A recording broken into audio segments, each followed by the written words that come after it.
आवाज आपकी, खबर हमारी। आप देख रहे हैं न्यूज 24 उल्लासनगर। नया जोश, नया विचार। दमदार उम्मीदवार राजू गोपलानी इस बार पैनल नंबर 19 से चुनावी मैदान में। देखिए, ये टेक्निकल बातें डीपीआर सैंक्शन के टाइम पे देखी जाती हैं और डीपीआर जो है वो स्टेट गवर्नमेंट से और सेंट्रल गवर्नमेंट से सैंक्शन होके आई है। तो बट नेचुरल है इस प्लाट को जब भी डिमार्केट किया गया होगा, जब भी मोजणी की गई होगी तो उसका ख्याल रखा गया होगा। उनका कहना है कि डीपीआर है वो बंद गोली में बैठ के बनाया गया है, कोई प्लॉट पे नहीं आया है, अभी की जो स्थिति है प्लॉट की वो देखी नहीं गई है। देखिए, जिसने भी टेक्निकल डिटेल बनाई है, डिटेल प्रोजेक्ट रिपोर्ट बनाई है, तो वो लोग पूरी तरह से इन बातों से वाकिफ हैं कि ये डिटेल प्रोजेक्ट रिपोर्ट किस तरह से बनती है और उसमें क्या क्या हमें लिखना चाहिए। तभी तो ये urban development department, chief secretary और उसके बाद सेंट्रल गवर्नमेंट इसको मंजूरी दी है। मुझे नहीं लगता है बुलर महाराज जी इनसे ज़्यादा कैपेबल हैं कि वो डीपीआर पे प्रश्न उठा सकते हैं। ये जो पीएमसी लगाई गई है, दी गई है पीएमसी का काम, वो किसी भी विदाउट टेंडर के दिया गया है, ऐसा उनका कहना, क्योंकि पीएमसी का वैल्यू 10 करोड़ के ऊपर जाने वाला है। देखिए, पीएमसी को अगर टेंडर के बगैर काम दिया गया है तो वो बात उनको उनके हमारे माननीय उप मुख्यमंत्री और अर्बन डेवलपमेंट डिपार्टमेंट के मंत्री श्री एकनाथ शिंदे जी के सामने ये बात उठानी चाहिए। देखिए, इस योजना को जब भी इम्प्लीमेंट किया जाएगा तो रेसिडेंशियल जोन के अलावा जो भी जोन्स इसमें आएंगे तो वो 37(1) के माध्यम से ठीक किए जा सकते हैं, वो कोई इलीगल बात नहीं है। तो मेरा सवाल बुलर महाराज से ये है कि माननीय उप मुख्यमंत्री और अर्बन डेवलपमेंट डिपार्टमेंट के मंत्री और उनके ही शिवसेना के अध्यक्ष हैं, तो उनका काम है और उनकी ये जवाबदारी भी है कि पहले वो अर्बन डेवलपमेंट डिपार्टमेंट में जावे और वहां मंत्री से 37 का प्रपोजल मंगाने के लिए कहे कि वो उल्लासनगर महानगर पालिका से प्रपोजल मंगावे। नहीं तो दूसरा एक कानून है 37(2) में ये अर्बन डेवलपमेंट डिपार्टमेंट को अधिकार है कि वो खुद वो चेंजेस कर सकता है और बाद में प्रोसीजर करने के लिए महानगर पालिका को कह सकता है, और वो उन्होंने ऐसा कुछ भी नहीं किया, उन्होंने सिर्फ एलिगेशंस लगाए हैं। उनका कहना यही है कि 37(1) में उन्होंने कुछ भी चेंजेस ना करते हुए डायरेक्टली टेंडर दिया है। उनको डर है आयुक्त साहब को कि ये जो टेंडर है उसमें उनको पैसा खाना है, और इसलिए उन्होंने जोर जबरदस्ती में टेंडर फ्लो किया है 37(1) न करते हुए। देखिए, 37(1) करना प्रोजेक्ट चालू करने से पहले मैंडेटरी हो सकता है, लेकिन टेंडर फ्लोट करने के लिए उसकी कोई आवश्यकता नहीं है, ऐसा मुझे लगता है। तो बेहतर ये होगा कि 37(1) में करना है या 37(2) में करना है, तो वो आयुक्त का जिम्मेदारी है और इनकी जवाबदारी है कि अर्बन डेवलपमेंट डिपार्टमेंट में जाके बोले कि आप अपने अधिकार क्षेत्र का उपयोग करते हुए 37(2) में कर लीजिए। ये मुद्दा हो नहीं सकता है। उन्होंने ये भी कहा कि मैंने रेट पिटीशन जो दाखिल की है किसी पार्टी के चिन्ह पर नहीं की है, मैं व्यक्ति विशेष शहर हित के लिए एक आम नागरिक की तरह मैंने रेट पिटीशन दाखिल की है, और ये जानबूझ के हमारी पार्टी का नाम लेके हमें बदनाम कर रहे हैं। देखिए, पिटीशन में उन्होंने खुद अपना जो इंट्रोडक्शन दिया है वो यही दिया है कि मैं शिवसैनिक हूं, मैं शिवसेना का पदाधिकारी हूं। The petition here in social worker and member of a political party Shiv Sena, ये फर्स्ट लाइन है इनके पिटिशन की। तो ये खुद बोल रहे हैं कि ये पहले कारपोरेटर रह चुके हैं, तो वो अपना जो इंट्रोडक्शन दे रहे हैं वो शिवसेना का पदाधिकारी होने के नाते, शिवसेना का मेंबर होने के नाते कह रहे हैं। तो अभी उससे आप अपना पलड़ा कैसे जार सकते हो? उन्होंने भाजपा लोगों को गुमराह करने की कोशिश कर रही है, ये भी आरोप लगाया है। देखिए, दो तरफ से आप खेल रहे हो, पहले आप क्रेडिट लेते हो, लेकिन जब भी ये मामला बूमरिंग होके आप पिटिशन में जाते हो तो मैं ये कहूंगा कि हाथी के दांत दिखाने के और है, खाने के और है। एक तरफ से आप श्रेय लेते हो और फिर बैकडोर से महाराज बुल्लर को हाई कोर्ट में भेजते हो कि ये प्रोजेक्ट जैसे रुक जाए। तो ये उनको खुलासा करना चाहिए जिन्होंने यहां पे क्रेडिट ले लिया। अरुण आशान शांत क्यों है और राजेंद्र चौधरी जवाब क्यों नहीं दे रहा है? कल आदरणीय राजेंद्र भुल्लर साहब का जो आप सभी पत्रकारों ने इंटरव्यू लिया, उसे मुझे भी देखने का मौका मिला। मुझे आश्चर्य होता है, हमारे वरिष्ठ नगर सेवक हैं, हमारे साथ मिलकर हमने सत्ता चलाई है, महानगर पालिका में भी, सरकार केंद्र में भी और यहाँ पर भी, लेकिन उनकी बातों में इतनी अस्पष्टता थी। सबसे पहले कह रहे थे कि यह जो पीएम आवास योजना है उसको मंजूरी कराने के लिए खासदार ने, हमारे जो खासदार हैं, सांसद हैं, श्रीकांत शिंदे की वजह से हुआ है। तो जब श्रीकांत शिंदे की वजह से हुआ है, अगर 2 मिनट के लिए मान भी लिया जाए क्योंकि हमारे आदरणीय खासदार हैं, तो फिर वो क्या प्रश्न श्रीकांत शिंदे जी के ऊपर आरोप लगा रहे थे क्या कि उन्होंने एंटीलिया का जो है वो आपने जो दोष दे रहे थे कि एंटीलिया निकाल लिया, आमदार के दोस्त थे इसीलिए निकाल दिया, वहां महंगे फ्लैट मिलते हैं। या तो आप यह मान्य करिए कि खासदार साहब ने नहीं, भारतीय जनता पार्टी के आमदार ने और भारतीय जनता पार्टी के प्रयासों से यह जो प्रधानमंत्री आवास योजना मंजूर हुई है, तब आपका ये आरोप जो है उसका पूछने का आपको हक बनता है। और दूसरी बात उन्होंने क्या कही कि यह घर उन लोगों को नहीं मिलेंगे जिनकी बिल्डिंगें, इमारत गिर गई हैं। तो आदरणीय हमारे नगर सेवक साहब को मैं सूचित करना चाहता हूं, प्रधानमंत्री आवास योजना उन्हीं लोगों के लिए है जो बेघर हैं और जो इमारतों से जिनकी गिर गई है वो बेघर हो गए हैं। और हमने ऐसे कभी नहीं कहा कि उनको मुफ्त घर मिलेगा। हमारे विधायक ने बताया था कितनी राशि उनको लगेगी और कितनी उसको सब्सिडी मिलेगी। उस आधार पर सभी जितने भी बेघर हैं वह उसके लिए पात्र हैं, क्योंकि प्रधानमंत्री का एक नारा है, सबको अपने हक का घर। कोई भी नागरिक भारत का होगा जिसके पास घर नहीं होगा वह प्रधानमंत्री आवास योजना में पात्र होगा। इसीलिए कृपया लोगों की दिशा भूल मत करिए। और आप अगर 5 मिनट के लिए मान लिया जाए कि भाई आप जो आपने कहा कि मैं कोर्ट में, हाई कोर्ट में मैंने रिट पिटीशन इसलिए दाखिल करी है क्योंकि इसमें गड़बड़ियां हैं, इसमें यह गड़बड़ियां है, ये प्लॉट हमें नहीं मिला, ये नहीं मिला, फला नहीं मिला, फला नहीं मिला, उसके बावजूद भी टेंडर निकाल लिया गया। मुझे ये बताइए कि जब मेरी ही पार्टी का उप मुख्यमंत्री यूडी डिपार्टमेंट का मंत्री है, तो मैं ये चीजें अपने शहर के विकास करने के लिए 37A का एक बता रहे थे कि उसमें बदल नहीं हुआ।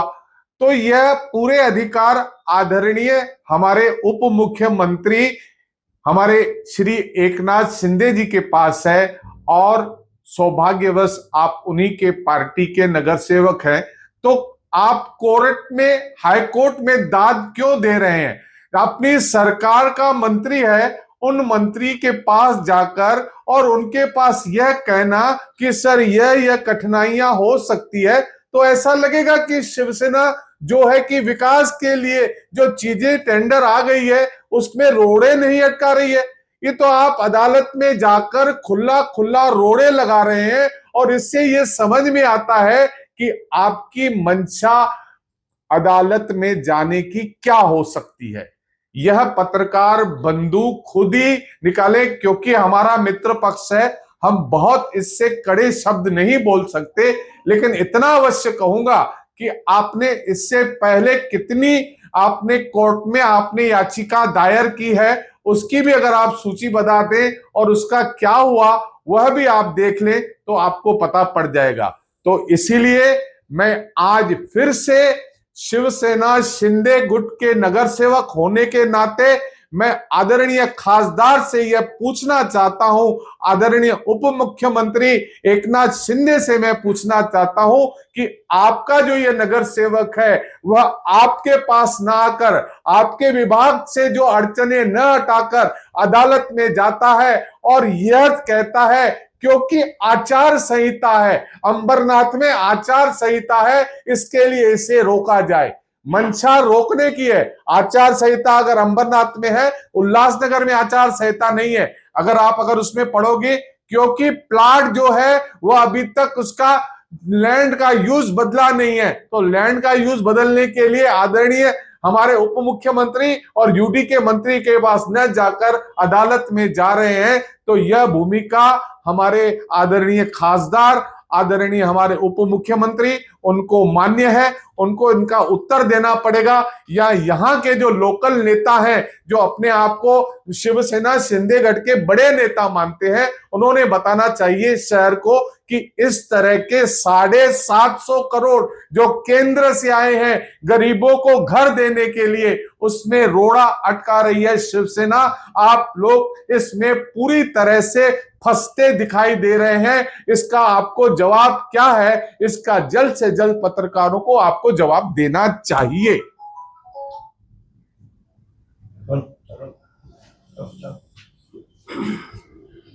प्रदीप जी, ये सही है कि रेजोल्यूशन अभी भी चेंज नहीं हुई है? इसके बारे में जानकारी। मेरे हिसाब से जो कुछ भी कमियां होगी उसके गहराई में हम नहीं गए हैं, लेकिन मुझे पता है कि प्रशासन और सरकार इतनी सज्ज है, इतनी कैपेबल है, इतनी उनकी शक्ति है, जो छोटी मोटी तांत्रिक अगर कोई होगी, तो मुझे जानकारी नहीं है, मेरे हिसाब से तो हो गई होगी, क्योंकि इसकी गहराई में हम नहीं गए हैं, इसके लिए इसका उत्तर देने की स्थिति में नहीं है। लेकिन इतना आपको बता दे कि इस वजह से यह काम नहीं रुकेगा। जो चीजें हैं वह करने वाली हमारी सरकार है, और सरकार अगर ऐसी कुछ चीजें कमी रह भी गई होगी, तुरंत प्रभाव से, जब हमारे आदरणीय प्रधानमंत्री 750 करोड़ दे देते हैं, तो इन छोटी मोटी चीजों के लिए यह इतना बड़ा प्रोजेक्ट रुकेगा क्या? बिल्कुल नहीं रुकेगा। यह केवल इन शिवसेना शिंदेगढ़ की मंशा को उजागर करना का हमारा कारण था, क्योंकि ये कहते हैं कि हम केवल विकास का काम करते हैं। इस तरह से कैसे विकास होगा? आप उसी पक्ष के पिछले 25 सालों से आप नगर पार्षद हैं और इस तरह के रिट पिटीशन डाल रहे हैं, तो कहीं ना कहीं आपके विकास मॉडल पर एक बहुत बड़ा प्रश्न चिन्ह लग रहा है। प्रदीप जी, उन्होंने एक कहा कि ठीक है, मैं कोर्ट से मेरा पिटीशन पीछ लेता हूं, मगर जो आवास योजना है वो एंट्री में पास कराए। अच्छा, आइए इस बात पे। मैंने कहा कि अगर आदरणीय खासदार महोदय ने यह पास कराई है, जिस तरह से अरुण आसान और राजेंद्र चौधरी ने कहा, तो यही मैं उनसे प्रश्न पूछता हूं कि हमारे जो मंत्री हैं टाउन यूडी डिपार्टमेंट के, उनको कहकर अगर आप अपनी याचिका वापस लेते हैं और लोगों से क्षमा मांगते हैं और कहते हैं कि मैं वापस लेता हूं, तो मैं आपसे वायदा करता हूं कि हम और हमारी सरकार मिलकर एंटीलिया में भी घर बनवाएंगे। उनका कहना है कि एंटीलिया में ऑलरेडी सैंक्शन है, लेकिन टेंडर क्यों नहीं निकाला गया? अभी हमारे आप जो बोल रहे हैं, यह डिपार्टमेंट जो है उप मुख्यमंत्री श्री एकनाथ शिंदे साहब के पास है। यह प्रश्न अगर पास करने वाली जो अथॉरिटी होती है, यह प्रश्न उनके पास होना चाहिए, उनसे पूछना चाहिए क्यों डिले हुआ है। हमारी तरफ से कोई डिले नहीं है। मनपा आयुक्त और आप मिलीजुली कर करोड़ों का भ्रष्टाचार करने का कोशिश कर रहे हो, ये भी आरोप लगाया हुआ है। भ्रष्टाचार कौन कर रहा है? अगर आप कहेंगे कि 2020 में जब शिवसेना की सत्ता थी, जब उद्धव बाला साहब ठाकरे मुख्यमंत्री थे, तब से लेकर आज तक पूरा जो वर्चस्व है शिंदेगढ़ का महानगर पालिका में है। किस तरह के लोग बिठाए गए टाउन प्लान में, जिसका मैंने आपको पिछली बार नाम भी बताया था। ऐसे लोग किस तरह से, कैसे भ्रष्टाचार उन्होंने किया, किस तरह से पूरे महानगर पालिका के प्रत्येक विभाग में भ्रष्टाचार किया, वो किस तरह से हुआ, कैसे हुआ, इस वक्त उसको आप दिशा बदल जाएगी, उसके लिए अलग से आपसे इंटरव्यू करेंगे। ये सिर्फ भ्रष्टाचार जो रहता है बाहर निकालने के लिए चुनाव के माहौल दिख के बाहर निकलते हैं, बाकी टाइम शांत रहते हैं, आरोप लगाया आप पे। देखिए, चुनाव के समय निकालो या कब निकालो, भ्रष्टाचार एक ऐसी लड़ाई है जो निरंतर लड़ी जाती है। ऐसा नहीं है कि केवल चुनाव के समय में ही होता है। मेरी एक प्रेस कॉन्फ्रेंस में मैंने पहले भी कई बार ऐसे, जब चुनाव नहीं थे तो भी भ्रष्टाचार के मुद्दे निकाले थे, लेकिन जब तक भ्रष्टाचार के मुद्दे पूरी तरह से खुल नहीं जाते तब तक पत्रकारों के आगे आना ठीक नहीं, हवा में किसी तरह के भ्रष्टाचार लगाना ठीक नहीं है। अब कई चीज जैसे टीडीआर का मुद्दा है और सारी चीजें हैं जो खुले तौर पर सामने आ गई है कि जिस तरह से प्रशासन ने इस शिंदे सरकार कहें या आप कहें कि भाई महापौर थे उस समय के, जिस तरह के भ्रष्टाचार एक एक करके बाहर आ रहे हैं, उसका पूरा काला चिट्ठा हमने आपको दिया है। इंडिया के बिल्डर से आपकी भारतीय जनता पार्टी के नेताओं की साठगांठ है, इसलिए वो प्रोजेक्ट का नाम आप वहां पर नहीं ले रहे, ऐसा आरोप भुल्लर महाराज ने लगाया। उसको मैं पूरी तरह से आपको बताया, बार बार वही प्रश्न आ रहे हैं सभी पत्रकारों की तरफ से, अंतिम में उत्तर दे रहा हूं। अगर वह श्रेय ले रहे हैं कि हमने यह पास कराया है तो उसका जो उस तरह का प्रश्न पूछने का उनको अधिकार नहीं बचता। या तो वो अपना श्रेय लेना पीछे ले ले कि प्रधानमंत्री आवास योजना में शिंदेगढ़ का कोई हाथ नहीं था, तब उनकी यह प्रश्न पूछने का अधिकार तब उनको हो सकता है। उन्होंने पूर्व जिलाध्यक्ष बोलते हुए आप पे भी आरोप लगाया है कि जहां ये भ्रष्टाचार की बादशाह करते हैं मगर खुद उस पर शामिल होते कई जगह पे। ऐसे प्रश्नों के क्या उत्तर देंगे जिसका कोई सर नहीं पाव नहीं? ऐसे तो कोई भी किसी को लगा दिए, कोई ऐसे आप प्रमाण कर दीजिए कि पूर्व जो जिला अध्यक्ष यानी मैंने कुछ किया है तो उसके प्रमाण भी देने चाहिए। तो टेंडर डायरेक्ट कैसे निकले? कौन से टेंडर डायरेक्ट कैसे निकले? प्रधानमंत्री आवास के नहीं, ऑनलाइन है। एक ही को कैसे दिए? आपके पास जानकारी नहीं है, वो ऑनलाइन है, अभी भी चल रहा है। उन्होंने एक आरोप लगाया है कि जिस प्लाट पर आवास योजना का निर्माण होने वाला है वो प्लाट अभी भी लोगों के पास ऑक्यूपाइड है, महानगर पालिका ने वो प्रॉपर्टी हैंडओवर की नहीं है, तो वहां पर काम कैसा होगा? और उन्होंने ये भी चैलेंज किया कि महानगर पालिका की आयुक्त वह प्लाट हमें दिखाए कि वो ताबा उनके पास है तो मैं मानूंगा।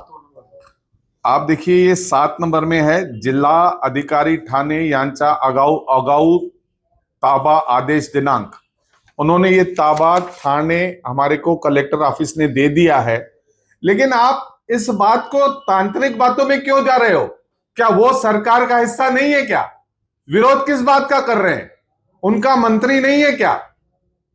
यूडी का मंत्री है। कहना तो उन्होंने ये चाहिए कि भाई अच्छी बात है, 750 करोड़ आए हैं, हम सब मिलकर इस शहर के गरीबों के लिए घर देंगे। ये वो क्या विरोधी पक्ष के नेता हैं? और वो इस तरह के हम पे आरोप लगा रहे हैं। किसके ऊपर आरोप लगा रहे हैं? प्रशासन के ऊपर आरोप लगा रहे हैं। प्रशासन किसका है? भारतीय जनता पार्टी शिवसेना शिंदे गुट की सरकार का प्रशासन है ना।